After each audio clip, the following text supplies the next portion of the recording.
people lead the way. John LeClair is one individual who certainly stood out. But from a team standpoint, I think these guys are probably the never-say-die kids, because in the third period, they've been sensational all year long. In the third period, average goals per game, 1.5. The opposition, well, a lot less. They've taken close to 11 shots in the third. LeClair and Renberg, the leading goal scorers for the Flyers in the third, and Renberg only has 9 goals on the season. 8 of them have come in the third. The Flyers with a lead after 40 minutes, unbeatable, and when trailing, they have picked up points in 9 of the 20 games, Gary, where that situation has existed. Now, somebody along the line told these guys, I guess, and they've taken it to heart, that at least go out and win the third, and they've done it. Why? Yeah, they certainly have. Well, I think if you remember in the past that a lot of the scoring was always up to the Lindros line. If the Lindros line scores, and the Flyers have a chance of coming back. Well, that's not the case anymore. The Lindros line still scores, but the other 2 lines have also chipped in. And I think the way Terry Murray handles the hockey club has been very important. Through the first 2 periods, a lot of the times he'll go with 4 lines.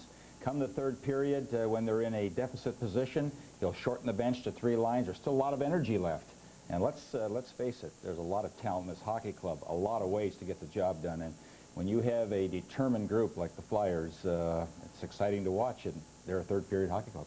The revenge factor enters tonight's game plan for the Flyers, because Montreal beat Philadelphia in a game in late October in Montreal by a final of 6-5. This is a different Montreal team from that one. They are all kinds of banged up, and Jim, they are the youngest team in the NHL as well. How has that kind of affected them on the ice? Well, they obviously have had to test the depth of their organization, and there isn't as much depth, quite frankly, in Montreal's organization as there had been in years past when they could call somebody up and he'd step right in. But 9 guys out right now, over 200 man games lost to injury. It's affected this team. And Ken mentioned the youth. The youth, well, that may have contributed to the fact that this is not the best defensive team in the league. Used to think of the Canadiens.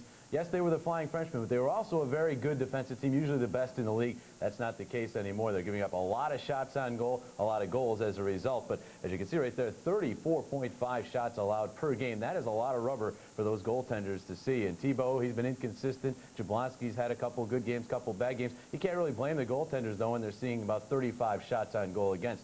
Flyers, on the other hand, of course, shut the opposition down in that way. And as a result, the Flyers are closer to the top of the standings, and Montreal is closer to the bottom. But you know Mario Tremblay, even though it's a young team and has lots of youth on defense, they want to get that goals against and the shots against down, because that's where the improvement will have to start. All-Star break coming up. You guys going anywhere? Gary? I'm going to be packing, unpacking boxes. Oh, that's right. You're going relaxing. You're going to sit back, too. Right. All right. Couch potato time. We're going to watch it on TV. We got a hockey game for you tonight right here on Prism. The Hex, he has been on, but will the Hex be in? The goaltending story from the CoreStates Center is up next when Flyers Faceoff returns. Montreal gave up 6 goals on 23 shots in a loss on October 26th. Opposed by the guy who jobbed the Flyers that night, Pat Jablonski made 37 saves. He picked up the 6-5 win. In his career, though, he's only won 4-1 against the Philadelphia Flyers. Flyers have not lost to Montreal in their last 7 games in Philadelphia. The next meeting is up next on Prism. Stay with us. Here tonight. Well, about 2 years ago, these teams made a trade, and since then, the 2 franchises have been going in opposite directions. The Canadiens have struggled to make the playoffs. The Flyers have won a couple division titles. That trade, Gary, involved one John LeClair of the Philadelphia Flyers, and he continues to be one of the top players, not only for the Flyers, but in the league. He has been a stalwart forward in the National Hockey, no doubt about that. And it's always interesting when you talk to writers from Montreal. Well, he never played like that when he was in Montreal. Perhaps he was not playing the position that he is right now. He's a winger. In Montreal is playing center and just didn't get the job done. But I think playing with Eric Lindros and Michael Renberg has something to do with it, too. The 3 complement each other.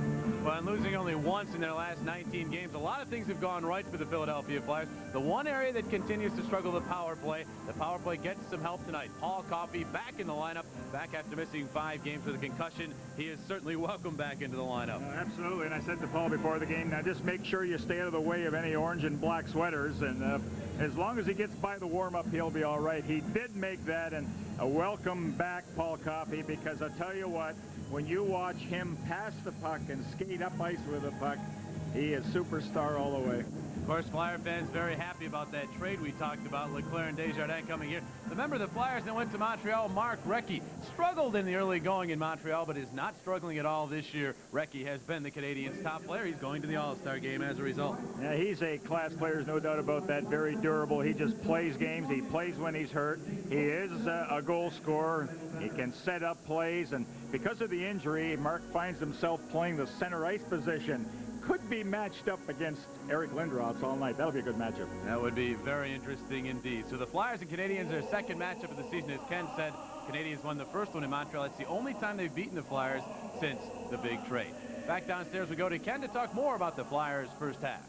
Thanks very much, Jim. We remember the Flyers are just 4-6 in their first 10 games here on home ice. Have gone 8-1-2 since. They are playing fantastic hockey. In fact, so good, we asked the coach earlier if he really wanted to maybe postpone this All-Star break. It's a good time for us to have a break. I think the the level of play that we've been going at over the last 6 weeks or so has been pretty high.